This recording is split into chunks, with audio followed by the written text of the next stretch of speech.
ప్రభుత్వ టెలికాం సేవల సంస్థ బీఎస్ఎన్ఎల్ దూసుకుపోతోంది. దేశంలోని టెలికాం రంగంలో బీఎస్ఎన్ఎల్ వినూత్న సేవలను ప్రారంభించనుంది. డైరెక్ట్ టు డివైస్ సాంకేతికతను పరీక్షిస్తున్న బీఎస్ఎన్ఎల్ త్వరలోనే ఈ సేవలను అందుబాటులోకి తీసుకురానుంది. ఈ టెక్నాలజీ ద్వారా సిమ్ కార్డులు అవసరం లేకుండా మొబైల్ నెట్వర్క్ లేకపోయినా కాల్స్, మెసేజ్లు చేసుకోవచ్చు.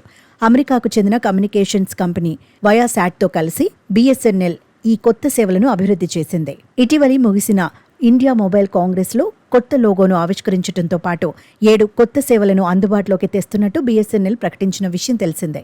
ఇందులో డైరెక్ట్ టు డివైస్ సాంకేతికత ప్రధానమైంది. నాన్ టెరిస్ట్రియల్ నెట్వర్క్ ఎన్టీఎన్ కనెక్టివిటీతో ఆండ్రాయిడ్ స్మార్ట్ ఫోన్లను ఉపయోగించి ఈ టెక్నాలజీని పరీక్షిస్తోంది.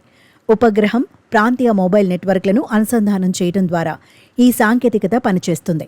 దీనికోసం అంతరిక్షంలోని ఉపగ్రహాలు మొబైల్ టవర్లలో ఉపయోగపడతాయి. D2D ద్వారా సెల్యులర్, వైఫై నెట్వర్క్ లేని కొండ కోనలు, సముద్రాలు, మారుమూల ప్రదేశాల నుంచి విపత్తులు, ఇతర అత్యవసర పరిస్థితుల్లో ఫోన్లు చేసేందుకు, మెసేజ్లు పంపేందుకు, యూపీఐ పేమెంట్లు చేసేందుకు వీలవుతుంది.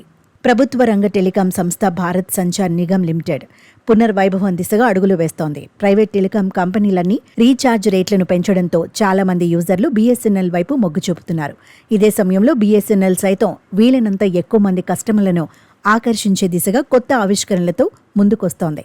ఈ క్రమంలో 4G నెట్వర్క్ విస్తరణ, 5G ప్రారంభానికి ముందు కొత్త లోగో ఆవిష్కరణ వంటి చర్యలు చేపట్టింది. ఇవే కాకుండా తాజాగా బీఎస్ఎన్ఎల్ నుంచి కొత్త 7 రకాల సేవలు ప్రారంభమయ్యాయి. స్పామ్ డిటెక్షన్, ఆటోమేటెడ్ సిమ్ కియోస్కోలు, డైరెక్ట్ టు డివైస్ సేవలు, WiFi roaming, IFTV, real time disaster response సహా సేఫ్టీ ఫీచర్లతో సురక్షితమైన నెట్వర్క్ ఈ ఆక్షన్ వంటి సేవలను ప్రారంభించిన విషయం తెలిసిందే.